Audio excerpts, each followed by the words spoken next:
if you are in a role right now that you do not feel is going to take you to the next level in your career, get out. Find one that's going to help project you to that next role, because you don't want to just be in a role just because. And I don't even care. It could be paying you $500,000. It might be a role, but it might be a role that you could take that'll make you make more than $500,000. But now that you're stuck at 500,000, you maybe never eclipse that because you don't have the skills that you need to make more.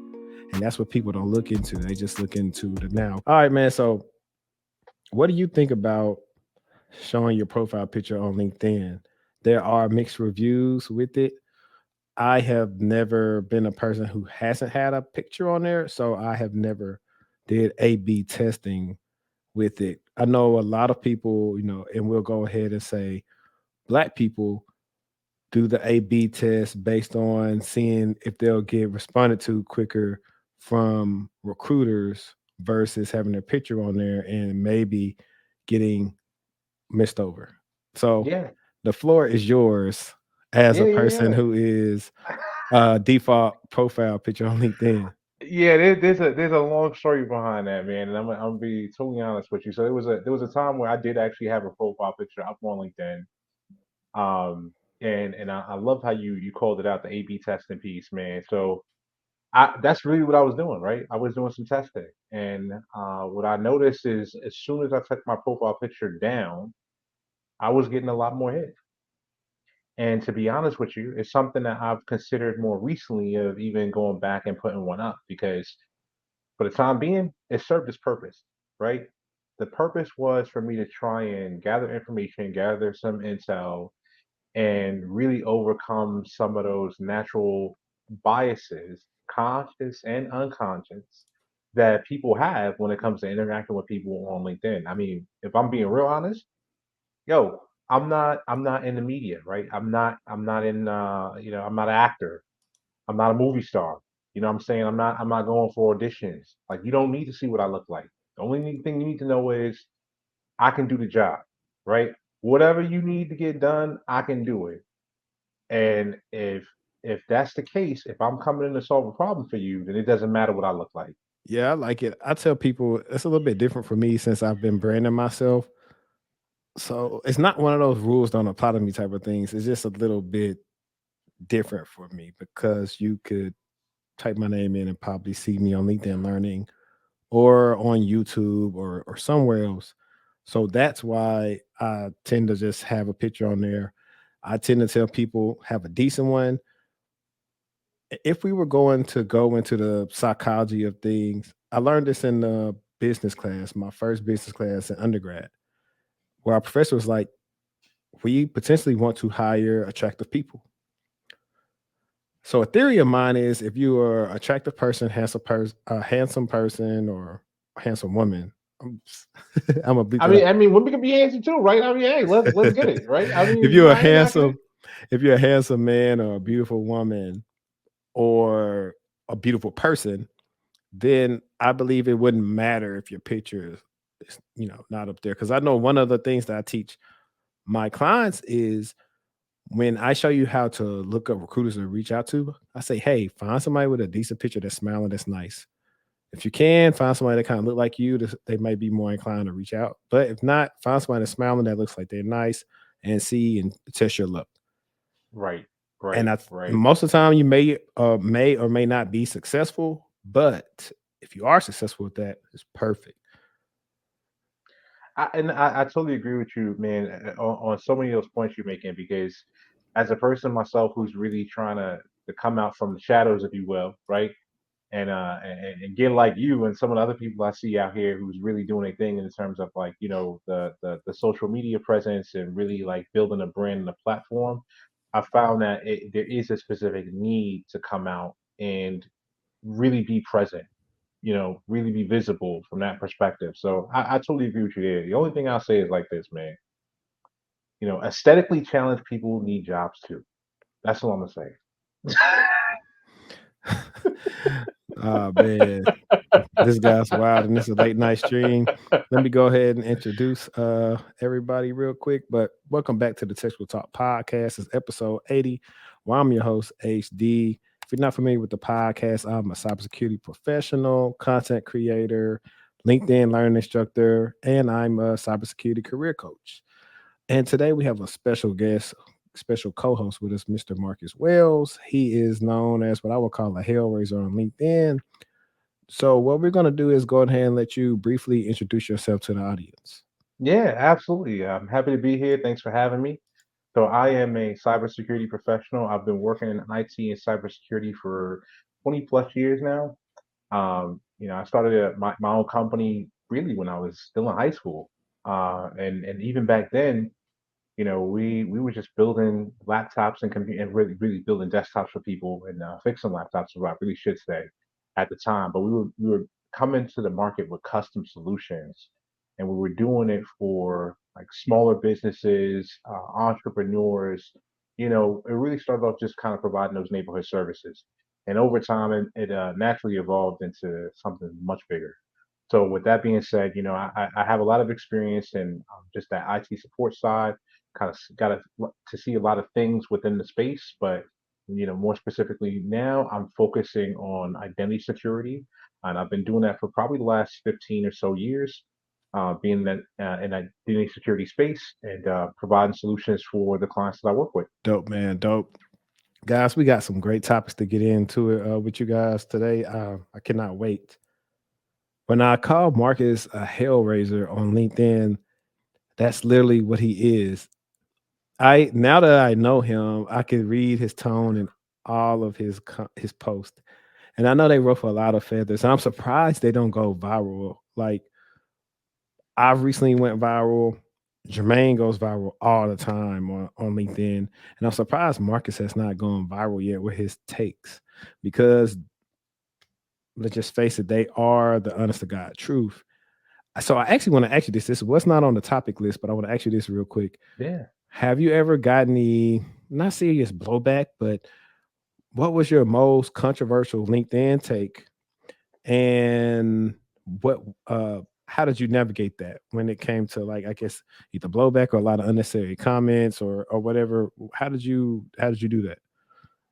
That's a really, really good question, and I'm gonna give you such a straight, honest answer. Um, I'm the kind of person where like you said, I'm a bit of a hell raiser, but I'm not doing it for the purposes of explicitly raising hell. I'm just saying what we all thinking, and I felt like I'm using my platform to be able to speak up for a lot of people who are experiencing the same thing. So with that being said, I haven't really paid too much close attention to a lot of the blowback. I've had many people come to me, and if I'm really thinking about it honestly, I think the biggest, most controversial statement I've ever made that's received like the most amount of engagement is a couple years back when I was calling out, application tracking software, explicitly, talking about things like systems like Workday, systems like, ADP, systems like Bullhorn, right? Kind of in that vein, and letting people know that these are static based systems that are reading your resume before a human person ever does. And I had a couple, like LinkedIn influencer types who were in HR and recruiting try to come at me in the comments. And my principle is like this, man. I'm not here to fight with you. I'm not here to argue with you. I'm here to spit straight facts. If you don't like what I have to say, cool, you keep moving. But if you're gonna try to get spicy in the comments, I'm gonna block you and I'm gonna keep it moving. That's it. He said, "I'm a bucket, keep it moving." Man, I would say the biggest one I've had to date is the fact when I said 4 days in office is not remote. No, no, I said it's not hybrid. It's full time or something like that. And oh my gosh, like you saw it for yourself. Like LinkedIn just started tripping and all type of crazy stuff. I had to block one dude because I like he was so passive aggressive with me, bro. It was just like I don't like people like that. I really Yeah, don't. yeah. No, I agree with you. I'm totally with you on that. And I mean, I also agree with your sentiment in that post as well. Like it's kind of like when people say like, oh, yeah, hey, we got remote work, but we still want you to come in two days a week or 1 day a week, right? That's not remote. If I have to leave my house, if I have to get out of my PJs, if I got to put real clothes on, get in the car or get on the bus or whatever, however you choose to communicate, to go to a physical location that is not already part of my home dwelling, right? That is the mandatory factor of how I engage with work. That's not remote. You can call it whatever you want, but don't call it remote. That's facts. Yeah, I might. You know what? That's a good title for this episode. You can call it whatever you want, but don't call it remote. A- and speaking of that, that actually should segue us into the first topic about bosses who are forcing employees to return to office. This has become a hot topic on LinkedIn. I also have some controversial takes about this for people who are early in their career, so you definitely don't want to miss that. But let's talk about it real quick. Let's do it. So I came across this article on CNBC, and I thought about it'd be pretty cool to read this to see what everyone else feels about remote work, return to the office, how they feel about it. Is there a certain age of people who like going to the office, and isn't it? So let's see. Bosses think in office work 3 times a week is the magical number. It's not. Corporate bosses are getting return to office requirements all wrong. Global work experts and remote leaders said during a panel conversation at the South by Southwest conference in Austin, Texas. A 3 days a week requirement has become the norm at many companies, but it's far from a best practice or grounded in good data, said Michael Bush, CEO of Great Place to Work, the global research and analytics firm that evaluates corporate culture. Why 3 days a week? Why not four? Why not two? He says. Many bosses land on 3 days a week as if it's the magical number. It's not. You should have a reason why three matters. You know what? That's actually a good question. If you was asking somebody why 3 days, they would not be able to tell you. That's fact. Every leader should listen better. Bush says many leaders mistakenly assume that being together in person automatically leads to better collaboration. There's no There's no data to support it because there was a lot of innovation with people not being together over the last 3 years. I'm sorry. I'm gonna jump in real quick Go on ahead. what Go you ahead. do. So here's the thing, man. I mean, I'm gonna just drop this real quick, man. I think you and I are probably part of the same generation. We grew up playing video games. We grew up playing video games online specifically. We grew up, being part of guilds and being part of communities in a explicitly digital space. You got people who've literally been playing video games with each other for years, right? Competitively, casually, whatever, right? They have some amazing communication. They have some amazing collaboration, and they're fully remote, right? Never met in person before in their life. So make it make sense. That's what I'm gonna say about that. Make it make sense. They can't make it make sense. They can't. Then there are leaders with control issues. Bush says the one thing you don't do is say, I want everybody back because it makes me feel better. This is the big risk for hiring and retention, he adds. People who work for these types of leaders are updating their profiles on LinkedIn. Yes, they are. As far as best practices go, Bush says every leader should listen better and understand how teams work. Best based on one on one conversations, surveys, focus groups, or 90-day trial runs. Sarah Fern, Chief People Officer at Velocity Global, says listening is the biggest challenge for remote leaders and most importantly, understanding what you're not hearing. All right, let's check this one out. Let's see if this is going to be fluff or real. There are not good remote work policies in place. The haphazard state of today's flexible work environment is far from what the future of remote and hybrid work will look like, says Jessica Reeder, Director of Remote Organizational Effectiveness at Upwork. There are not good remote there are not good remote work policies in place. We're learning. This is something that's very new to most companies. She says working during the pandemic wasn't working remotely as much as it was working through a crisis in a remote setting. This is making it work because you have to, she explains, but the real long term work of building out policies and practices that can actually keep people happy, keep them working at your company and not looking for another job and keep them productive is a long process. I got the answer to that. I got the answer to the last part. What your answer is, man? What you got? What you It's a got for little that? bit of remote work, but if you want people to remain happy and stay, pay them accordingly every year. Inflation Yo, come, whatever stuff inflated by, raise their raises to that. At least they're not a deficit where they're going to go somewhere else just because they are making less money based on they have don't have as much purchasing power anymore. That's one easy simple fix. To be honest, yeah, yeah, I agree with that. One basic fix that companies still miss, reader says, is setting up meetings with a remote first approach, where everyone dials into the same video conference line, including people who are in the office. A bigger challenge for CEOs and companies, reader says, is listening and observing and understanding and being conscious of what's not working. That's the difficult part that many companies are in right now. So Henri, I wanna step in and say something here. I'm gonna say something. Say Go something to the ahead. audience, man. Let's have a moment. Audience, come into my office. Okay. This article makes some really good points, right? The problem is I understand what they're trying to communicate, but they're missing the mark on one very important piece. They keep referring to these people as leaders.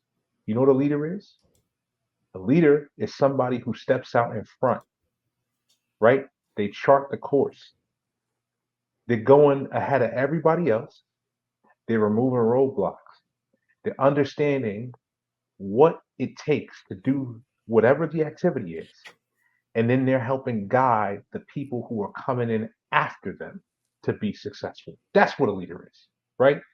These people that we're talking about in this article, the ones that are trying to force people back into work, the ones who don't understand and can't harness the benefits of remote work, the ones who can't seem to manage in a remote capacity, right? They're not leaders. They are managers. There's a difference, right? We got to start understanding that we have to start using our language more effectively. That's what I'm gonna say about that.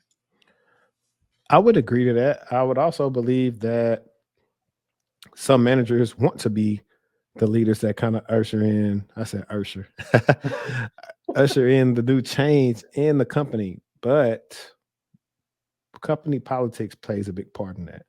But Yeah. I believe as a manager, you have some type of power to fight that. Like, let me go solo real quick. Let's see. For example, in my last role, they went from coming into office 2 days a week to in this year, early this year, they were trying to say, okay, now you got to come in 3 days. But there was no added benefit for you being there. They're not saying, oh, productivity is slipping, this is happening. No, it's simply because they wanted you to come in the office. They feel like they spent all this money on this nice campus. They want you to come there. And I was like, no, I'm not. Because for one, when I come to the office, I don't really like it because everybody there is having meetings most of the day. So it's Hmm. already loud and irritable. And my team is in another state. So it's just me. So what added benefit do I have if I want to learn something from a team member where I have to Skype them instead of like if they were actually there? Maybe I could see the benefit, but no, that's number two. Three, it was gas coming from a different area, driving in just to go and then leaving at a certain time so I won't be stuck in traffic the whole day. Just that's the thing too. The inconvenience of, you know, having us sometimes if you got kids or you don't, but then you have to be stuck in this traffic trying to get home and getting less time to be with the kids. You already probably angry that you've been in traffic for about an hour, hour and a half just to get home. Yeah. That's not to mention what you have to do when it comes to going to work. So for me, time that they did that, man, I did this. Okay. All right. I did that, man. And I resigned that night. I resigned that night and put my 4 weeks in because I was like, no, I'm not really with this no more. I didn't learn anything. This role, and for the people that's listening, if you are in a role right now that you do not feel is going to take you to the next level in your career, get out. Find one that's going to help project you to that next role because you don't want to just be in a role just because, and I don't even care. It could be paying you $500,000. It might be a role, but it might be a role that you could take that'll make you make more than $500,000. But now that you're stuck at half a mil, you maybe never eclipse that because you don't have the skills that you need to make more. And that's what people don't look into. They just look into the now. Because I had a conversation with a friend. He saw my latest I Quit video, and he was talking about for the salary that I was getting paid on that video. He was saying, "Oh, I would have did whatever they wanted me to do." I said you probably would for a little while until you realize you were miserable. So that's the thing. Like the money It's everyone on the bottom part is looking like, yeah, I would have stayed there and took that money. Yeah, but eventually you would have snapped. That's the reason why we see things that happen in people's personal lives. Not Yeah, happy. Choose your happiness. We can't get everything, but at least you can pick where you want to work at. It's yeah. not like the NFL, they don't own you. Now, if you get a sign on or something like that, you better negotiate with the new company to hey, pay that money to them or whatever. If not, you're gonna have to pay it back. But Marcus, speaking of that, I wanted you actually to I've had a couple of people on here that are in identity and access management. I wanted you to talk about identity and access management from your perspective because I think you give a unique take on it. I always tell people I don't believe identity and access management is respected enough, but at the end of the day, it's at the core of everything and it's so critical. Yeah. So, because most of the time when there is a breach or something happens, 9 times out of 10, they got a hold of an account that didn't have the proper protections on it, had too much power, was never audited. Sh- uh, You already know. I mean, you talk about this all the time, so I'm gonna go ahead and let you, go ahead and do your thing. Let's get it, man. Let's get it. I appreciate you queuing me up like that as well, man. So let's really look at it for a second, right? So, you got so many different disciplines in cybersecurity, and I love every last single one of them. I'm not an expert in everything. I know a little bit about a little bit, but I know a hell of a lot about identity security, right? So I'll tell you like this, man. There might be 10,000 ways for an attacker to be able to breach either a piece of enterprise equipment, resource, data, intercept, whatever, right? But at the end of the day, no matter how they actually got over your moat, your defenses, they got over the castle walls, however they did that, right? Cool. But as soon as they get in, they have to assume the identity of somebody who's already in your organization. Period. Like there may be multiple different ways for them to get in, but once they're in, they got to assume an identity. They can't just walk in as themselves. That's not going to work. That's not how it works, right? So there's a couple different things that people kind of think about when they think of identity security. When I say when people, I'm specifically talking about a typical type of person. That person is typically like the leadership in these organizations, um, management, however you want to call it, right? When they're thinking about identity security, they're thinking about the identity life cycle, right? And typically, you might hear them say like, "Oh, it's the JML process," right? Which refers to like the joiner mover leaver process. And there's a lot more to this than that. Hold on. The what process? The JML process, right? It's the joiner mover leaver process. You may hear that coming up in Okay. some of these conversations with folks, right? So the problem is that is a gross misrepresentation of the identity and access management lifecycle, right? So the identity and access management lifecycle is actually comprised of 8 separate and equal parts. Number one, asset management, specifically IT asset management. Okay. And I'm gonna just say this because it's a bit of a hot take. But when it comes to actually managing identities, you have to also manage what those identities have the ability to leverage into. So if you don't have an understanding of what assets you have that require logins and understand where those devices are, how they're being used, when they were last logged in, and have some way of being able to put an accurate, you know, physical or digital hands on them, then you already failing. You're already failing, right? That's step one. Of course, step two is going to be provisioning. You have authentication, you have authorization, you have self services, you got password management, you have governance, and you have deprovisioning. So I'm gonna break something down real quick. When people talking about the JML process, that joiner mover leaver process, they're really talking about a small portion of those 8 steps. They're only talking about provisioning, that's the joiner, right? They're talking about deprovisioning, that's the lever, right? And then the mover process is actually kind of in between the two, because in many cases, the mover process can be comprised of, hey, somebody got a promotion, so they need more access. Somebody got a demotion, so they need less access, or maybe they made a lateral move, right? But it's still only covering those two essential pieces of the overall identity life cycle. And in ignoring everything else, you're leaving huge gaps in your processes and in your security strategies. Nice, man. Nice. It's crazy that one of the first things you talked about is IT asset management because in consultations, I tell people a lot of times that asset management is low key slept on and needed everywhere. You'd be surprised what companies do not know what's on their network. You're looking through logs and you don't even know who's the owner of this. Like the last company, I was doing a lot more GRC focused type of work, working with data analytics and firewall rule violations. So if someone had a violation, most of the time you're going to reach out to the owner. They need to fix it and do whatever they need to do. But we had a lot of them that didn't have owners, and you didn't know where to find it. So I remember I was given a project on like, hey, how do we assess risk on this? What we do? I scrapped everything. I went back to ground one. I said, hey, why are we doing this job? And where's the asset management team? This is what they supposed to do. We're supposed to give them these lists of assets. We don't know what they belong to, and they go find who these things belong to. It's not our job to go find these owners.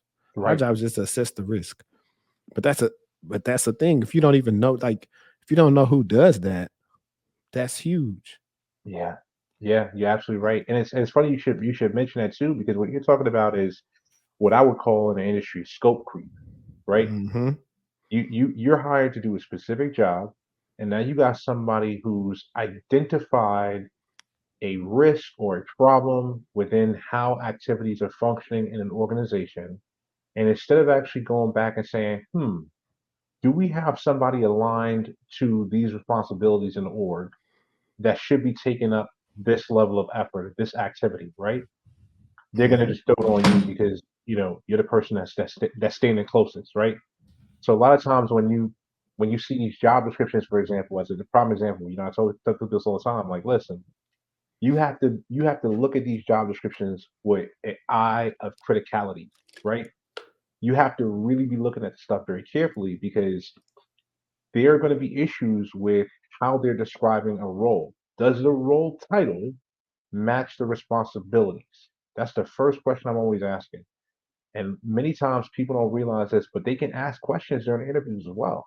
You could say, hey, look, when was the last time somebody did a racy matrix for this role, right? You talk about role-based access. That's one of the key factors within identity security, right? Hmm. You're literally mapping out this is the role in the organization. The role we're going to talk about right now is, I don't know, let's just say accountant, right?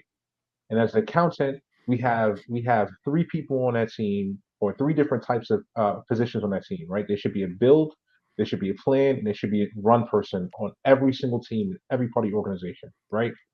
I don't care how you have it situated, there should always be those designated type of roles. Hmm. And that racing matrix is going to really what's going to be what's that's going to be that guideline to say, okay, this is the run person. This is the title of that role.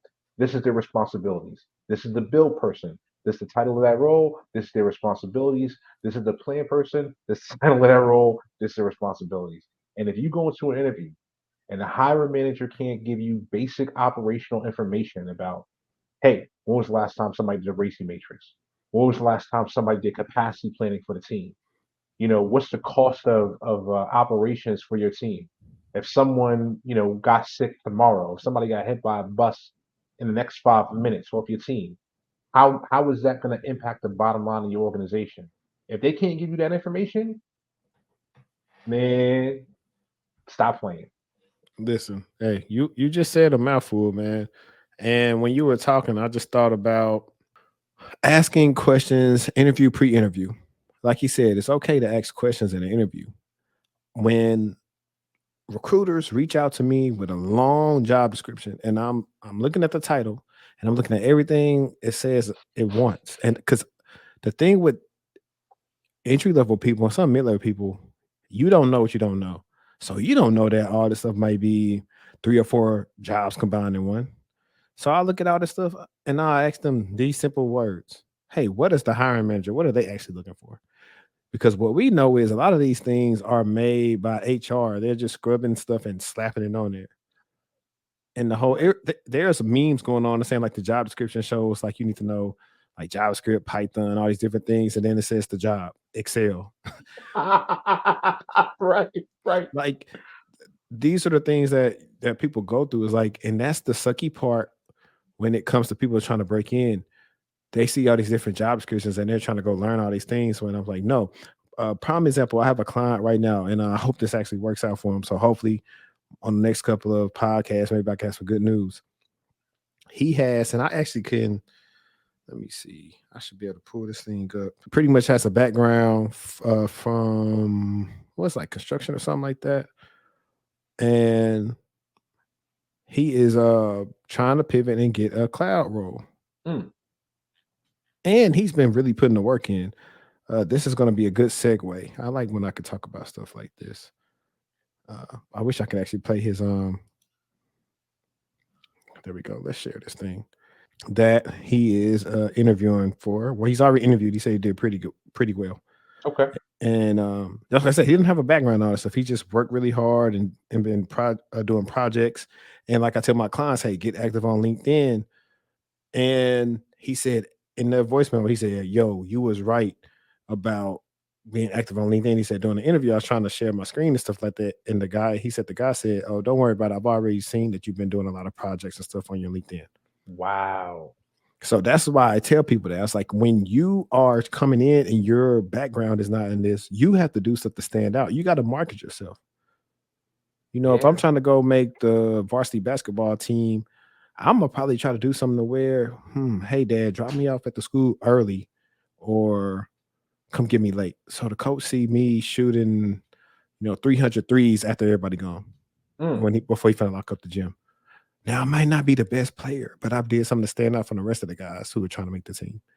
Right. So that's a good analogy I can use for you there. But reason why I told him not to be worried, right? Because this is when if this is a entry level position, right? And words matter, like we were talking about. And let me do this some more, maybe so you can see it a little better. And honestly, I'm gonna say this right quick before you even jump into this. I'm gonna tell you why I know this is a good job description. I'm gonna tell you why I know. Because even though I can't see it super clear, it's kind of still a little tiny. Is it? I don't see a whole lot of bullet points, but Yeah, I can like off the rip. If I see just like a small handful of bullet points, I know we're on the right track. I don't even gotta read it. I just know we're already on the right track.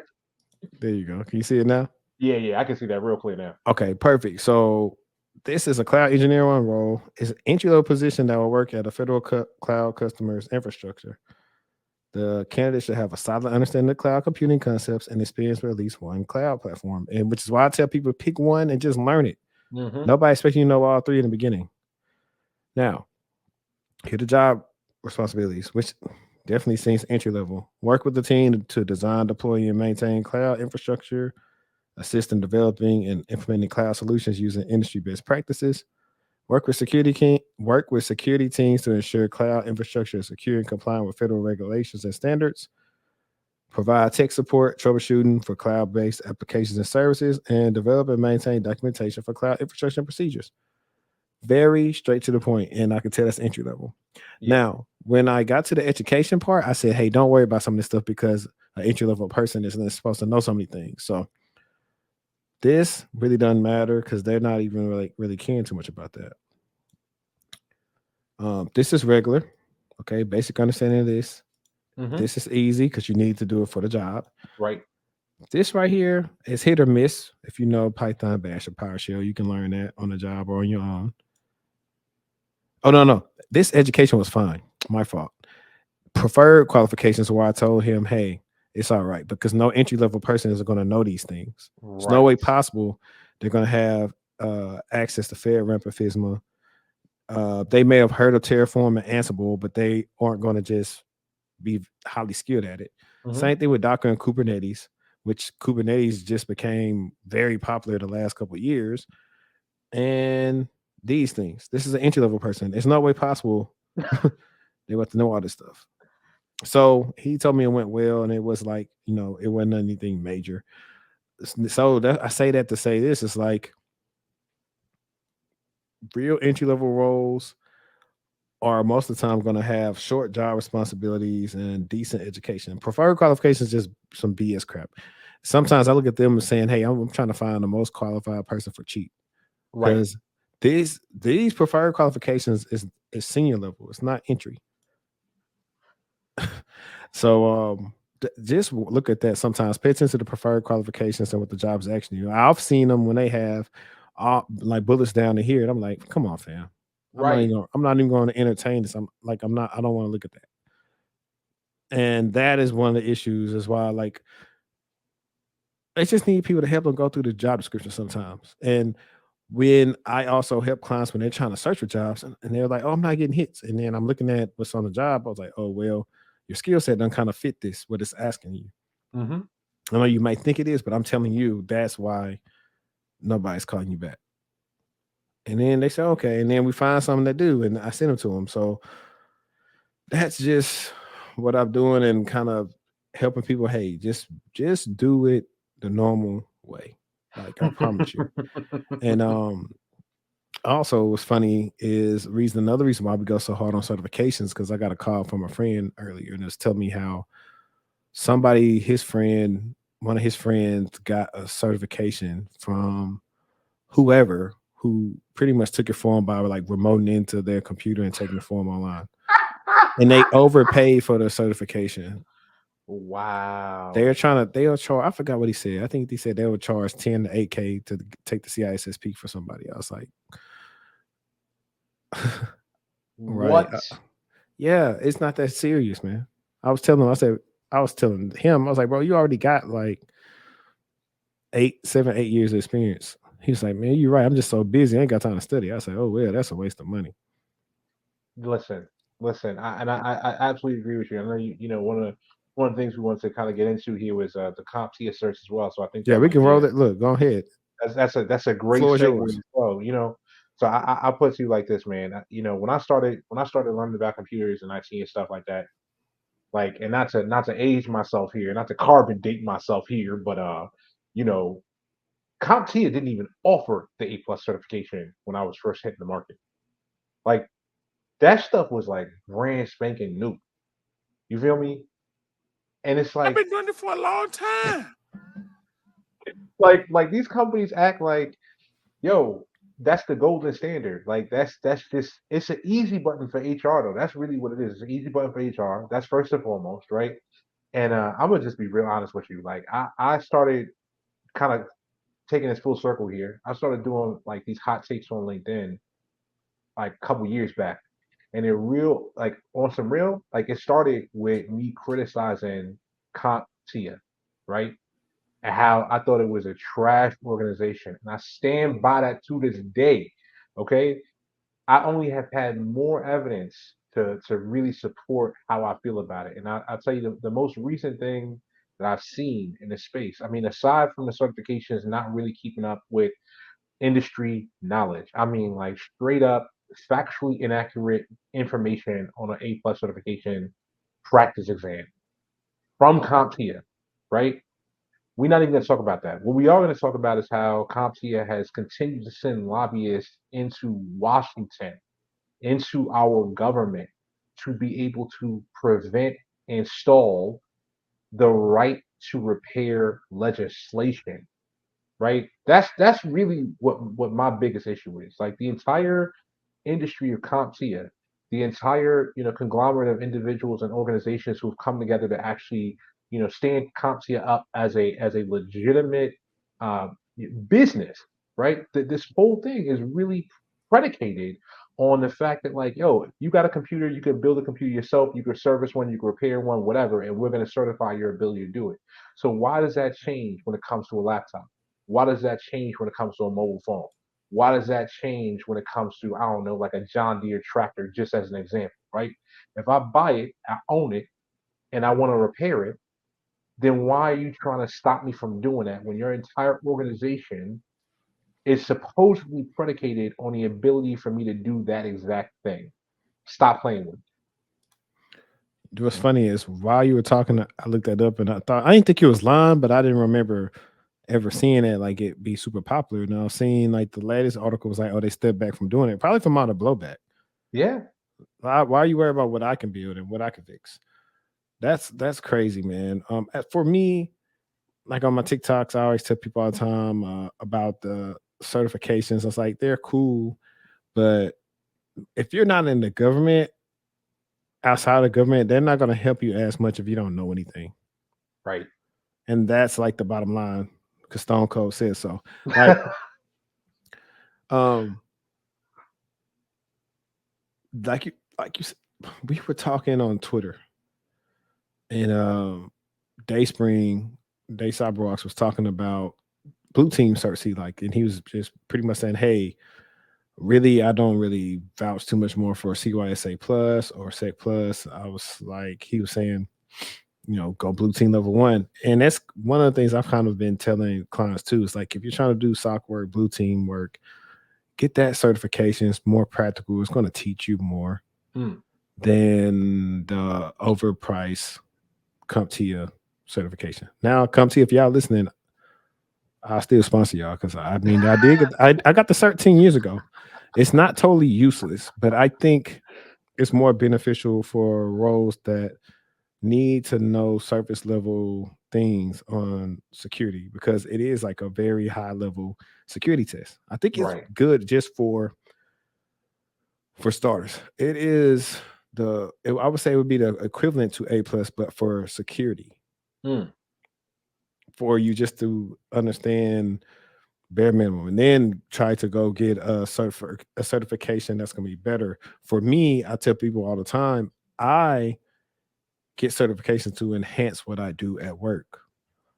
So I'm in the process of trying to study for the AWS security specialty test, because it was requested from work, and I think they're scaling it more AWS wise. So just need to get better at it. I was a little rusty anyway from a year of really not dealing with like AWS security alerts. Right. But that's the reason. That's the method behind it. It's not because, oh, I'm finna go get this cert and somebody gonna pay me $300,000. That's not why.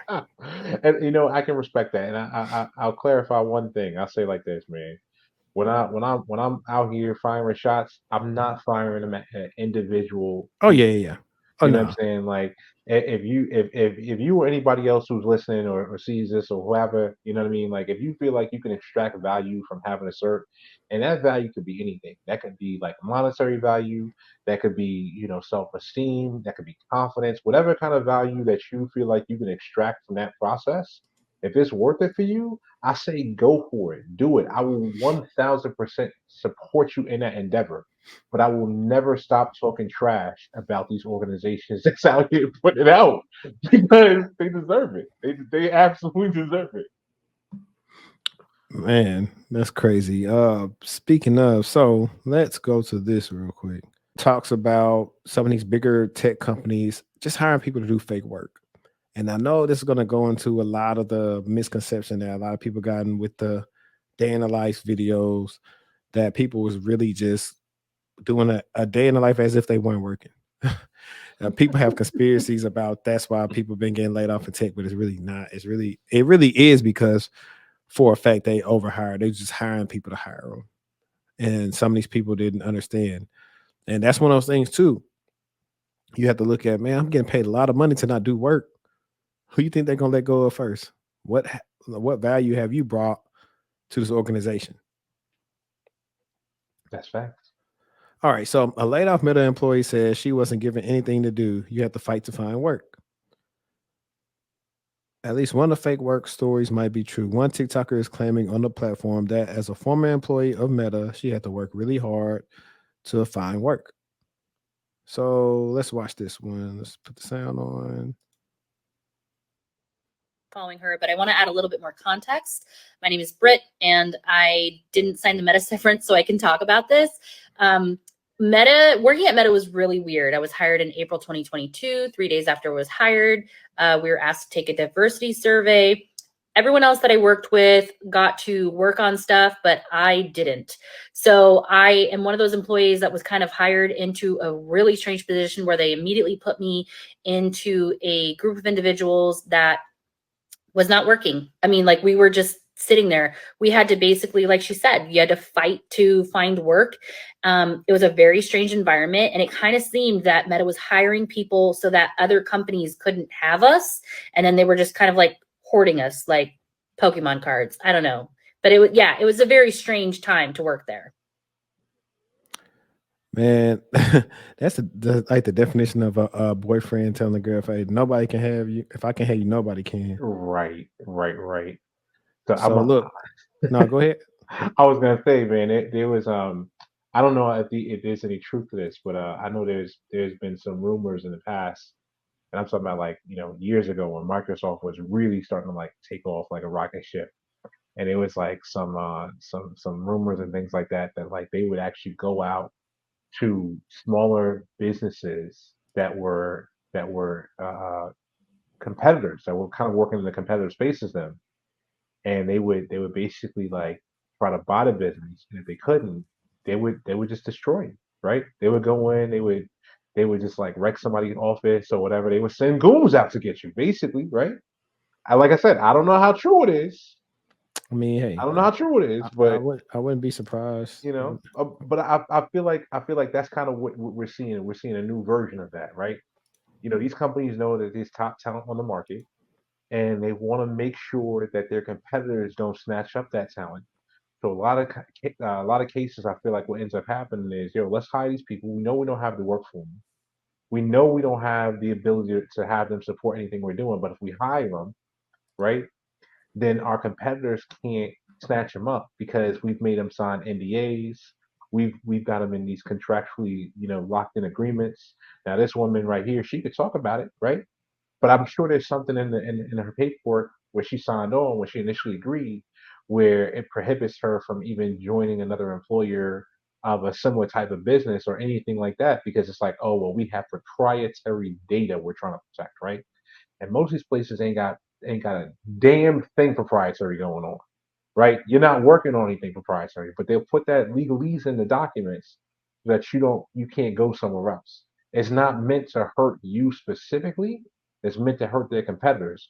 You're just you're just collateral Casualty of damage. war. Yeah, yeah. Casualty of war, collateral damage. That's it. That's all you are to them. So it says Meta, like other tech companies, went on a hiring bonanza during the pandemic as it faced enormous demand for its products and services while people were stuck inside.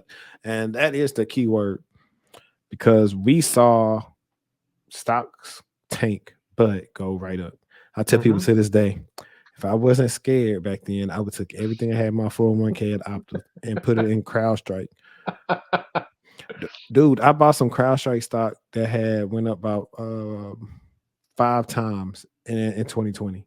Wow. So I could have made so much money off of that, but I was scared. I didn't know. Yeah, man. It's hard to. I mean, it's hard. It's a gamble. I mean, that's really what it is, right? It's a gamble. But Right. Well, you back know, then I was only doing one thing. Now, if it happens, hey, I know how to get it back. right, right, man. Meta said it had 44,940 employees on December 31st, 2019. By the end of 2021, the company listed 71,970 employees in its annual report and wrote it expected headcount growth to continue for the foreseeable future. Now, we can pause it right there because why? Let me see. In that 2 years time span, would you hire almost 30,000 more employees? So when people have been in this uproar about, oh man, tech is going to crap and blah yada yada. No, these people hired 30,000 people that they possibly didn't even need. Maybe benefit of that, they needed 10,000 other people. Now look at everybody that's laid off now because they paid these people an exorbitant amount of salary on top of them not doing work, on top of them probably not making that much money off of those 30,000 people that they incurred on salary. Hmm. Hmm. That's why you see the layoffs. People are thinking that, oh, tech is doing bad. No, they overhired and didn't do anything right. Now, that's one thing the banks are smarter about than everybody else. JP Morgan told me my role wasn't going to get backfilled. They said, hey, we see the economy looking a little funny, so we're not going to give out all the bonuses, and some of y'all not getting raises, which I guess is smart on their end. However, they still had a good Q4 and chose to not do the decent thing. But needless to say, what this says, but after the Federal Reserve raised interest rates and after consumer habits changed, Meta and similar companies, including Amazon and Google, face a hard landing and layoffs. Yeah, Think about it. People were at home during the pandemic, and people were on Netflix all day, Facebook. Hey, what are y'all doing? I'm in the house. I'm safe. Googling all the time. Of course, Man, man, it's just like businesses that want to base all their projections on tax time. They know what them couple of months it's going to be a spike in sales, but after that, it's going to kind of go back to normal unless you're like in an area where everyone is like above average in income.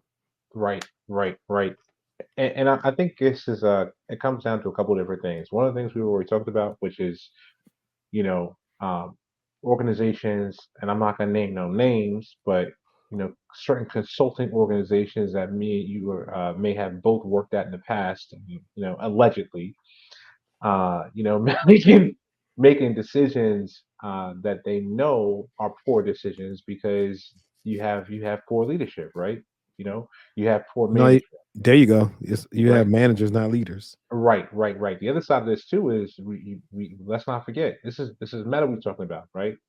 Meta is one of the biggest tech companies in the world. They have social media profiles and data analysis out the yin yang, right? They know probably more stuff about me than I know about me. They could probably detect what we gonna do before we even do it because they have so much data and information analytics that they're basing it off of.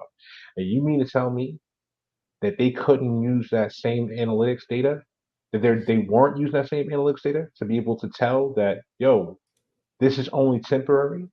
We're seeing an uptick in revenue specifically due to the novel issues that we're dealing with on a global scale, right? You mean something they didn't know that? If you ask me, and maybe it's me putting my tinfoil hat on, maybe it's not, but I follow the money, right? And these companies may have spent all this money on salaries and bonuses and everything else like that to these employees, but we're not paying attention to the amount of money that they were standing to gain. We know it, but we're not paying attention to it. So we already know all these companies made record breaking profits over these past 2, 3 years, right? You don't you don't mean to tell me that these folks Sensational. was literally hiring these people so they can continue to inflate their stock price and make it, tell that story to their directors and their board and say like, yo, we're doing so well, keep giving us money, keep propping us up, doing stock buybacks and everything else like that, so they can inflate the cost of their own the value of their own company. Like the little bit of money that they would spend on employees, severance packages, hiring bonuses, salaries, all that stuff. It's a drop in the bucket compared to the money that he was getting on the back end in equity. You're right. And let's talk about this thing. The biggest thing that a lot of people are forgetting to bring up, and one of the biggest reasons why Meta is doing horrible. The fact that their name is Meta is one of the reasons because they went from Facebook to Meta and went all in on a metaverse that is incomplete. They did not wait to do the Apple Steve Jobs approach. Hey, let it already be there for about a couple of years. We're gonna come in and execute it. We're gonna be late, but we're gonna be great. That was when Steve Jobs did. Now they're just late and okay. It's not really great. It's just there. I might tell you a joke, but I never tell you a lie. That's right. Like that's pretty much sums up how I kind of feel about Apple. My stuff works well, but it's really innovation has kind of been lacking. But it's okay. I grew out of that phase of wanting every new phone. Like I grew up in I'll be 31 at the end of the month. I grew up in a time when I came out of high school in 2010. There was a new Android phone about every 2 weeks. Right. So I used to keep up with every Android phone. Oh, it got this Snapdragon processor. It do this and that. It got this AMOLED screen.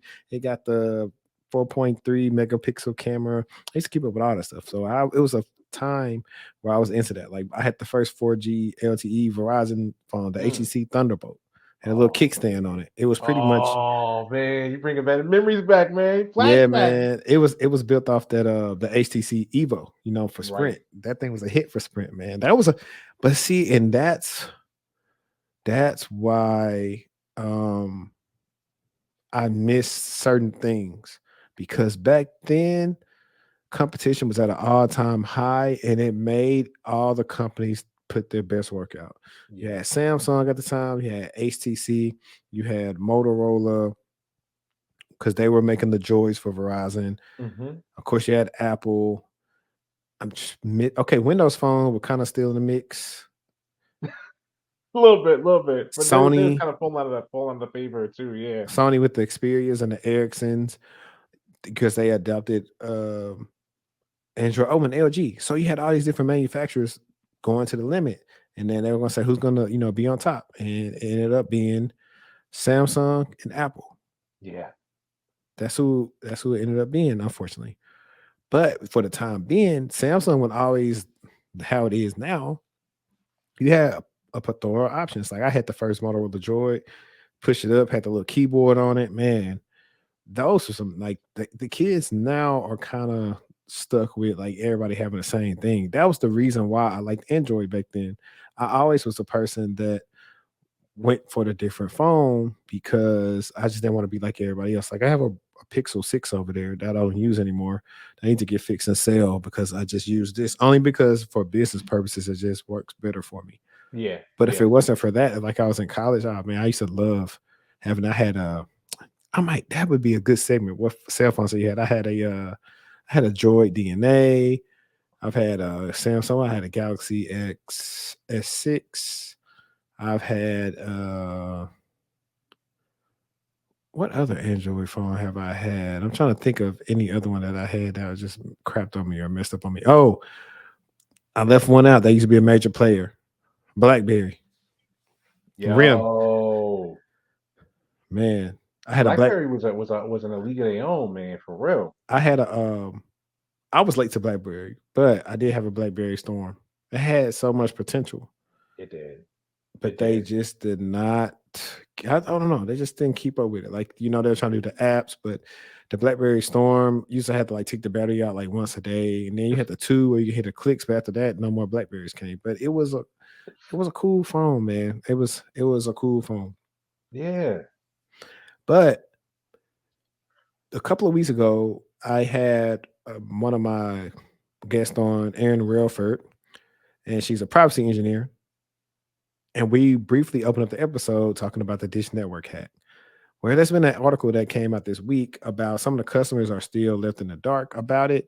And I want to kind of go through it. And one in that conversation with her, I said I've already accepted like my data's out there. There's really nothing that I can do about it. That's my risk acceptance when it comes to this world. I've accepted it. um, but let's talk about why I always tell people how you have to take. I don't care about other jobs, but when it comes to security, just like if you was talking about cops need to take this stuff serious. They don't need to be trigger happy or anything like that. They need to make sure they're doing their job right because you could take a life. When in security, you miss something, a whole breach happened, now everybody possibly fired. You call them Mandy at 11:50 at night, and they finna be on retainer, and they're finna be investigating, and y'all gonna investigate until they figure out who they're gonna fire. Right. I'm just I'm just being honest. It's crazy though how Mania does have that freaking monopoly on freaking IR.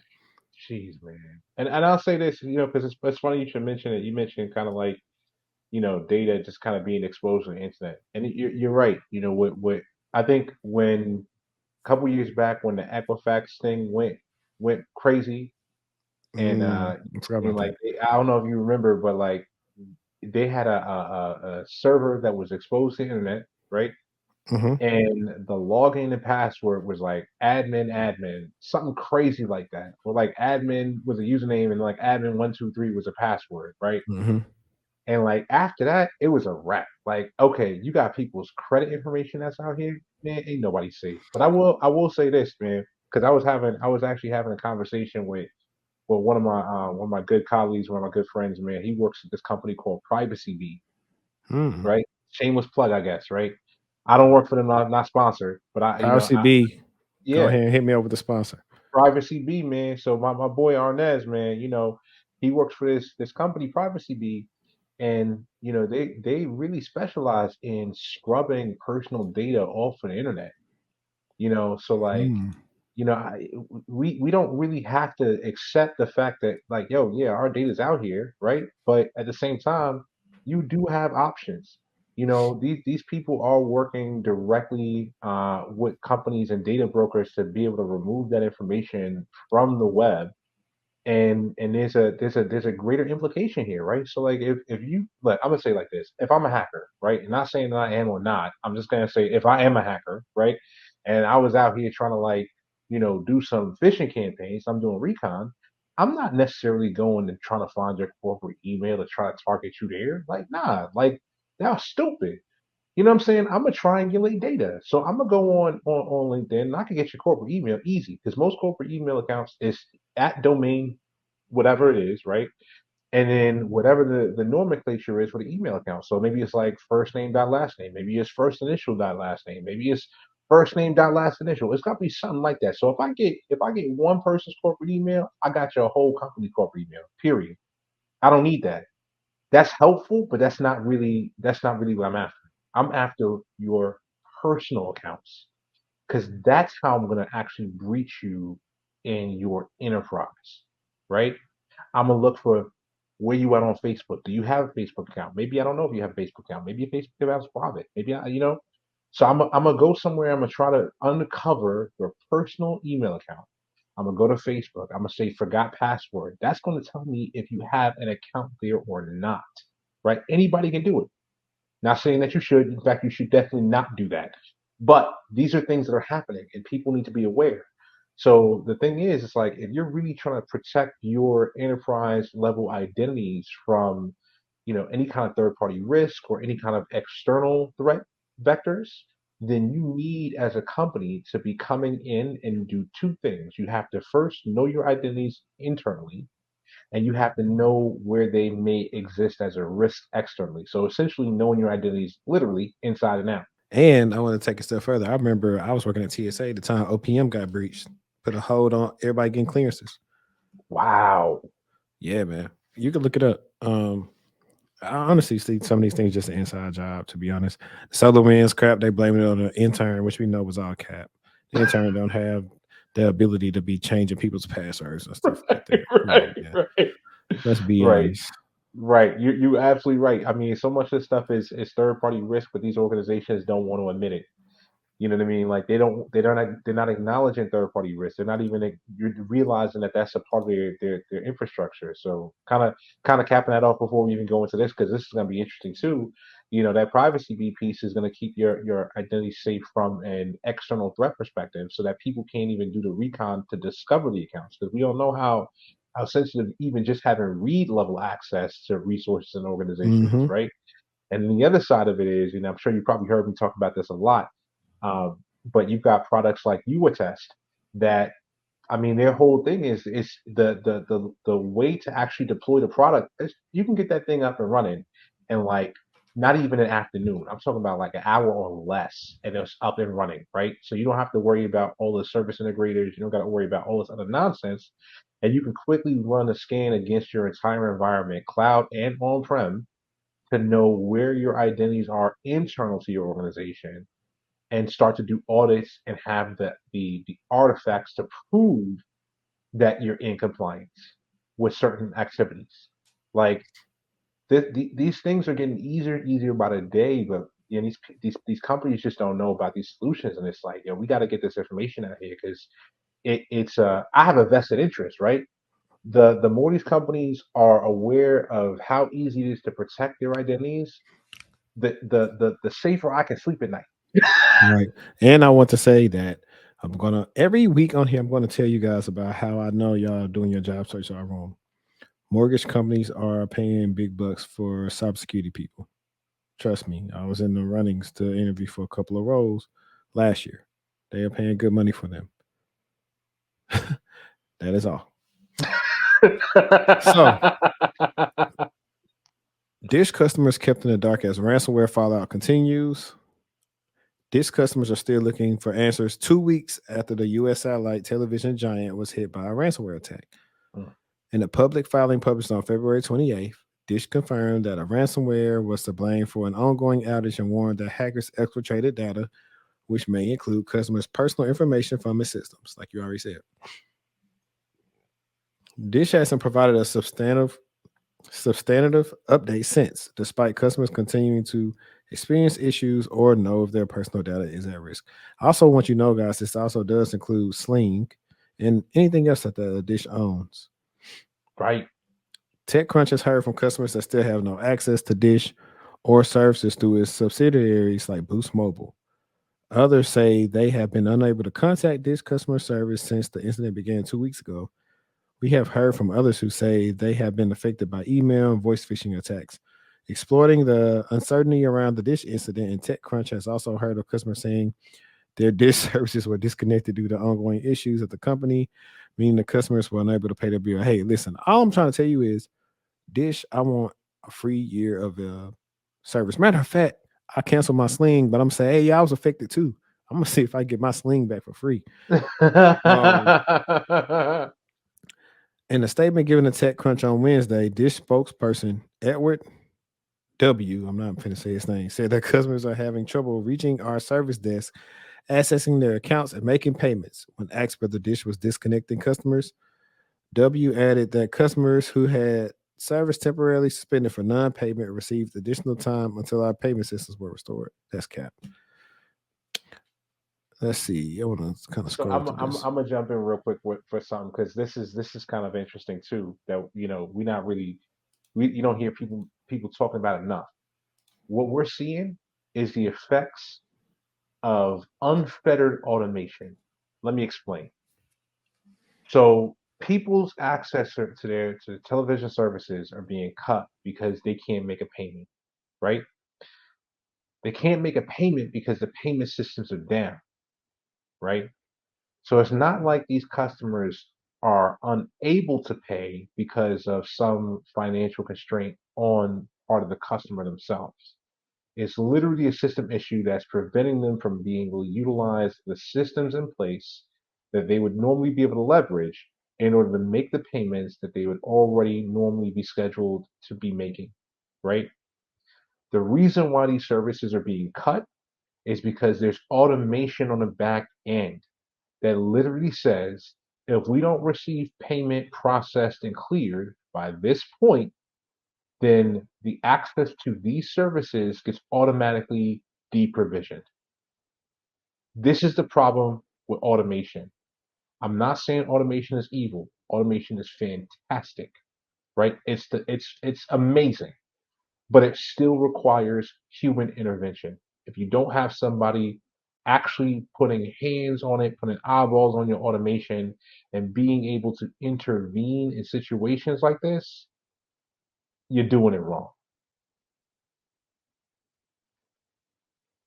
Yeah. Tell me about it. And the things that I choose to talk about on here now, I bring them up because they affect everybody. I wanted to figure out a way how to make my podcast a little bit more engaging. So sometimes, even though the interviews are cool, it may be far away from some people because they don't identify that. Y'all identify with the fact that some of y'all have Dish Network. Y'all identify with some of you guys have AT&T, that they just suffered a breach from their marketing vendor, which to come to find out is still technically AT&T. They just named it as a marketing vendor, but it's an authorized dealer that comes to marketing to you. On that podcast episode from last week, I had somebody come and saying, I've already been fished with this information that they're trying to get information and money out of me. So the reason why I'm trying to bring up current events now is because these things affect you. Think about how the potential spam calls you get, like your information is out there. You just got to be a little bit vigilant on it. People are listening in everywhere. I have a person in my spam thing right now who is, I've said it on the podcast before. They actually got me one time only because I wasn't paying attention. And this is why I can empathize why if somebody like would get fished. Like you said, personal information is a little bit better because they were posing as somebody I know personally. And I didn't really double check the headers to see if it actually came from her. And I remember I was talking to her about something, but when I actually looked at what it was, I was like, man, they wouldn't send me this crap. So what they thought they did is I played them. I put a password in and they got it, but they didn't know, like, literally right in that moment, I just went and changed it because I was like, I'm so stupid. But that's only because I realized it. Now the issue is that a lot of people don't realize they do that. And so Right. by the time they realize it, it's too late. But this person is I don't know who they are. They just trying to have fun and do stuff. Because the same person tried to they tried to like sign up for my website using that email address and tried to request a code through my email. And I guess try to make them account, but that email is not the account that Wix is registered to, because that's defense in depth. I already knew certain things I didn't need to have tied to that email address for that very reason. Right, right, right. And I love how you put that too, right? So, even though the password was exposed for a short period of time, you were able to quickly address the issue, Hmm. right? And really, what we're talking about is pulling a rug right out from under these cyber threat actors, right? So yeah, you got a password. Yeah, good luck with that. But it don't work no more. You know what I mean? Like it don't even matter, right? Like you can have it. It's just a useless string of numbers and letters. Like have fun with that one. And I mean that's really all we do in IAM, right? Like when you're running an effective IAM practice, I kind of liken it basically like this, man. Somebody can get into your headquarters, right? And if you know you got a breach on your hands, if you know you got somebody in there, right? Or if you don't know, right? There should be a badge access to every single room in your office, Mm, right? And that's what you facts. want to do No, no, for no. Let's identity take a step security. further. Badge access and for certain areas, keypad entry. Right, right. Like that additional layer, right? You know what Like I'm to get in saying? our socks, you have the badge and put your code in. Right, To get right. anything that's has government information, you're gonna have a badge and you're gonna have to key your code in. Yeah, Like yeah. we had to like at Goldman Sachs, and really even at Chase. Chase has you come in and this is technically somebody can use for a penetration test, but it doesn't matter. They have man traps. So you have to put your card in and get in when it says, walk through, so you can go through to the elevator and then go up. Hmm. Goldman Sachs, at the building that they have some of the floors at, on the bottom one, you have to put your badge in. If it goes through, then you can walk through and you can finally badge up to go to the floor you need to go up to. Right. And those are Right. just security measures. And they have the security people at all times watching these things and looking for anomalies when Hmm. it comes to people doing things that they don't typically do on campus. And that's another reason why I tell security guards, I say, hey, you'll be perfect in the SOC. You already do this. Now we just got to do it on the network. Yeah, yeah. It's funny you should mention that too, man, because like, so I used to work at the Federal Reserve here in Richmond, right? Hmm. And when you would actually come into the building, as soon as you come into the building, right? Like before you even got to the building, there was a checkpoint before you got to the physical building. So you coming in through the parking lot, you go park your car, right? There's actually a guard that opens the gate for you to even get into the parking lot in the first place. You go park your car. So that's a guard and it's a mechanism that physically keep people out, deter people, right? After you get into the parking lot, you're going through a security check. It's like a satellite office that's actually sits outside of the building before you can even touch the building, before you can walk up into the building, right? And in that satellite office, there are like full body scan metal detectors, and there is a security guard on staff, right? At every entrance point, at every ingress and egress point, there's security. Okay. You would never have uh, just cameras. You would never have cameras and, for instance, metal detectors and not have a security guard. You know why? Because the security guard is your governance, right? They're the ones to actually govern the activity of checking people. You're not just leaving it to the honor system for people to come in and say, "Oh, I don't have anything on me. No, I'm not exfiltrating data. No, I don't have any USBs when I'm coming out of the building. No, I don't have any weapons coming in." No, you have somebody actually be there and watching every single person that comes in and out. Yes, it does slow the process for how quickly an employee can enter the building, every day. But you know what? Everybody's safe. Everybody's safe. And when you set that standard, people might complain about it at first, but soon enough, they ain't gonna complain about it after a little while. Give them a week or two. They're gonna stop complaining. Yep. In the words of Cat Williams, don't be sorry, be careful. That's it. That's it. That's Like it, man. literally, That's it. I'd rather you turn something in, or do something slow right than fast and wrong. I learned that lesson Mm, before too. And I would just like to ask you, I guess, what would be some things that you would want to leave, like a few things you want to leave the listeners with, if whether it's their career, how to, there's another episode does need to be on like how to interview, how to see through red flags at companies. yes. Besides saying, looking for be part of a family or hit the ground running. There are kind of phrases that you can look for, like I don't know about this. Yeah, yeah, yeah. So I think just general tips, and we kind of touched on this a little bit earlier, is always be asking questions, right? You're not there in an interview to be interviewed. You got to change your mindset, right? You're not there to be interviewed. You're there to interview them. When I go into an interview, even before I have my own company, I'm going to an interview like I am an entrepreneur. You know why? Because if I'm being hired somewhere, I am the product. I'm the method in which they're going to be able to accomplish their goals. That's the reason why they're talking to me, right? So when I'm going in there, I need to evaluate the authenticity of the arrangement, right? I need to understand where you are from a business perspective. I need to understand what your processes are, and I need to understand how effective your policies are, right? So I'm going to be asking those kind of questions. I'm not asking the hard questions. I don't care who you are. You could be the recruiter, you could be the hiring manager, it could be tech interview. I don't care. I'm asking you questions, and I'm not waiting for the end of the interview to ask questions in the last 5 minutes. Now we coming through the gate busting in like the Kool-Aid man. So that's the one thing I will say. Definitely be coming up with thought provoking questions, critical questions. You can always tell because you can look at the job description and you can kind of determine like, okay, if they're focusing on technology, I want to know who the people are who's supposed to be managing that technology. I want to know who the processes are, what the processes are behind those people. What those people are driving in terms of those processes to manage the technology, right? If you're talking to me about processes, I want to know about the technology. I want to know about people. I'm always going to pivot based off of what information you're showing me to understand the information that you're not showing. Right. That's first and foremost. I think the other thing I would say too is, you know, I think you pointed this earlier as well. It's like you don't have to be expert. You don't have to be expert to stuff, right? Like you want to know enough about it that you can go and have a intelligent conversation.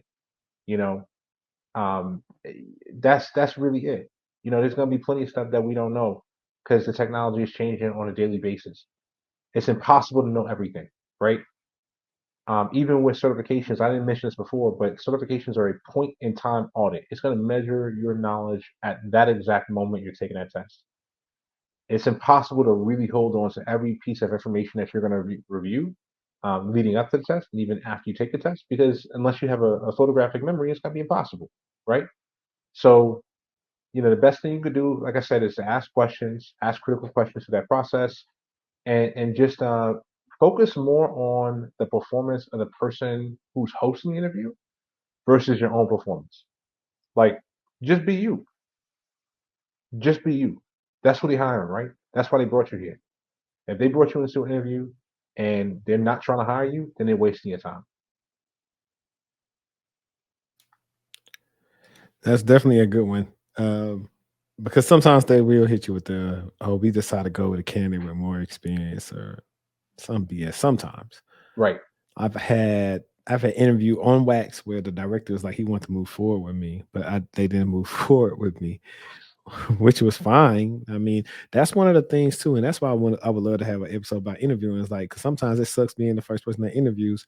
If you have a company that wants to always go through all the applicants versus, hey, if this is the person like that's wound me, I'm finna get this person now. Right. Like I did in my current situation. They didn't finish interviewing everybody. I wowed them, they got me. So sometimes that's what it is because I like if anybody listens to this, like, man, I don't know how you aren't working with them right now. I said, I don't either. But hey, must wasn't meant to be. Right. Must wasn't meant to be. But guys, I appreciate you guys for tuning in to another episode of Textual Talk. If you are listening on Apple Podcasts, Spotify, or Google Podcasts, please leave us a review. And now if you're listening on Spotify, you can also watch the videos on Spotify. And if you're on YouTube, please put in the comments below what just a takeaway you took away from this video, or what are some things that maybe you want us to cover on the next episode. But I appreciate y'all. Also, check out the links in the description. If you're ready to get in tech sales or IT, check out my course careers link. Use the $50 coupon to get off on your course careers journey. And yeah, like I always say, let's stay textual. And until next time, I'm out.